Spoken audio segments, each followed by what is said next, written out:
पुढची बातमी पाहूयात। संधी मिळताच उद्धव ठाकरेंचा महापौर हा मुसलमान झालाय।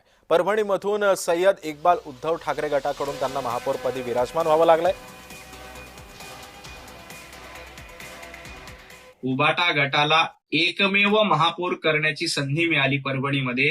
हे एकमेव महापौर खरं तर उद्धव ठाकरेंनी मराठी माणूस करायला पाहिजे होता। निवडणुकीच्या काळात मराठीचं नाव घ्यायचं, मराठीचा झेंडा म्हणायचा, मराठीचा अजेंडा म्हणायचा आणि जेव्हा महापौर करण्याची वेळ येते तेव्हा मात्र मुस्लिम महापौर करायचा हे उद्धव ठाकरे यांचं धोरण आहे। परभणीमध्ये आम्ही भारतीय जनता पक्षाला दूर ठेवण्याच्या अनुषंगानं आणि इंडिया अलायन्स, महाविकास आघाडी आणि संविधान या अनुषंगानं आम्ही उबाटाच्या पाठीशी उभं राहिलो आणि उबाटाच्या पाठीशी उभं राहत असताना आमच्या 12च्या 12 नगरसेवकांनी त्या ठिकाणी उबाटाच्या महापौराला मतदान केलंय। शिवसेनेचा महापौर बसणारच होता। निवडणुकीच्या आधीपासून आम्ही सांगत होतो, जरी आम्ही सत्तेत नसलो तरी सर्वसामान्य जनतेची नाळ आम्हाला माहिती आहे। सर्वसामान्यांच्या अडचणी काय आहेत, आम्ही कोणत्या टोकापर्यंत जाऊन सर्वसामान्यांचं काम करतो याबद्दल आम्हाला विश्वास होता।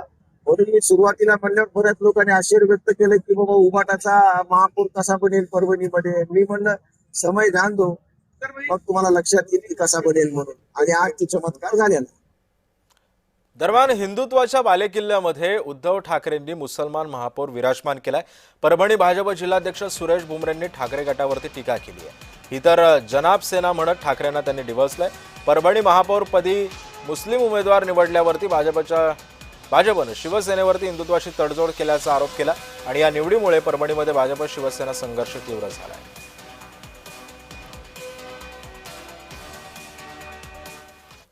सर्वप्रथम परभणी महानगरपालिकेच्या महापौरपदी सय्यद इक्बाल आणि उपमहापौरपदी गणेशजी देशमुख यांची निवड झाल्याबद्दल हार्दिक अभिनंदन।